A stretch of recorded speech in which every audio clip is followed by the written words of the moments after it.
Hello दोस्तों, ये आपका एसएससी जीडी 2024 प्रोसेस एनालिसिस कितने शिफ्ट में, किस शिफ्ट में और किस डेट पर कैसा एग्ज़ाम रहा और क्या रही है आपकी प्रोसेस। तो इसमें सिंपल आपको जो बताता हूँ, हम सभी जो सोच रहे थे कि अरे पेपर स्टार्ट हुए हैं, जिसका पहले पेपर हो गया उसको ज़्यादा नॉर्मलाइजेशन मिलेगा।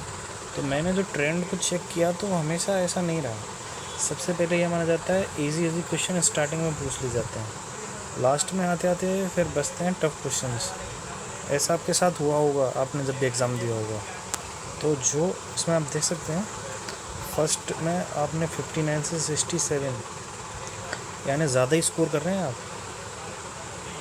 और फिर दूसरे में देखिए 64, 64, 67, 65, 66, 64, 65, 66, 64, 65। नीचे आके आपने देखा 64, 63, 63 स्कोर कम होने लगा। तो इससे क्या ट्रेंड में क्या समझ में आया, जिसके लास्ट में एग्ज़ाम होते हैं नॉर्मलाइजेशन उसको ज़्यादा मिलता है। यहाँ वाले बच्चों को कितने नंबर मिलेंगे, यहाँ वाले बच्चों को जो नंबर मिलेंगे ना वो रहेगा 12 से 15, 12 to 15 रहने वाला जो यहाँ तक है। इससे आप समझिएगा। और ये यहाँ रहने वाले हैं उनको 7 से 10 नंबर मिलेंगे। और यहाँ वालों को तो आपको पता ही है 3 से 8 नंबर।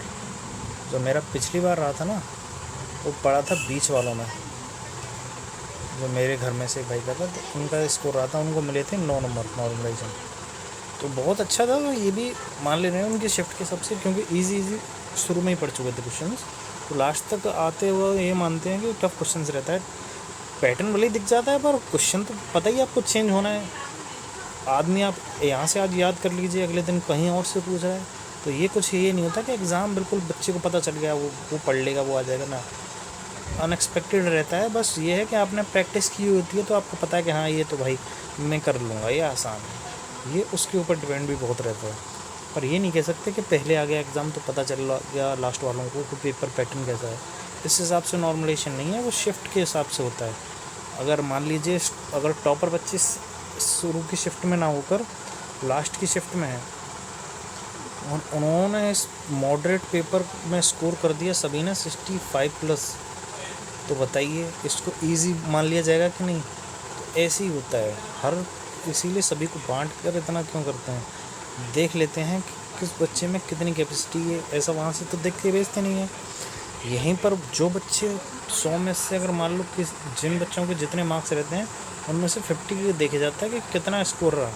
तो उन 50 का अगर स्कोर रहा है 89 से 95, तो वो बीच में स्कोर कर लेंगे एवरेज मार्क्स को 93, इस हिसाब से माना जाता है। तो इस बार की कट ऑफ कम भी जा सकती है और नॉर्मलाइजेशन भी ठीक मिल सकता है। और आपको 15-15 नंबर मिले ये नहीं होने वाला है इस बार आपका नॉर्मलाइजेशन 7 से 12 नंबर से ऊपर नहीं जाने वाला है, और डाउन जा सकता है जितना भी, लेकिन 7 से 12 आपका ज़्यादातर बच्चों को यही मिलने वाला है। तो मेरे भाई लगे रहिए, बस टेंशन मत लीजिए, रनिंग को करते रहिए। और पेपर देने के बाद आप तैयारी करना क्यों छोड़ देते हैं भाई, अगली वाली के लिए तैयारी कीजिए। वो अगर उसके लिए टाइम है तो फिर ग्रुप डी में डाला हो तो ग्रुप डी में कीजिए, नहीं तो किसी अन्य विभाग के कीजिए।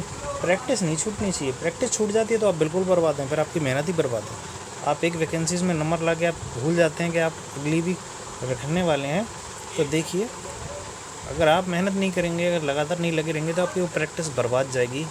और आपका अगली बार अगर इस बाई चांस कैसी भी रह गई तो अगली बार आपका जीवन में आप उतना स्पीड से मेहनत करके भी नहीं ला पाएंगे जो प्रैक्टिस आपकी रहेगी।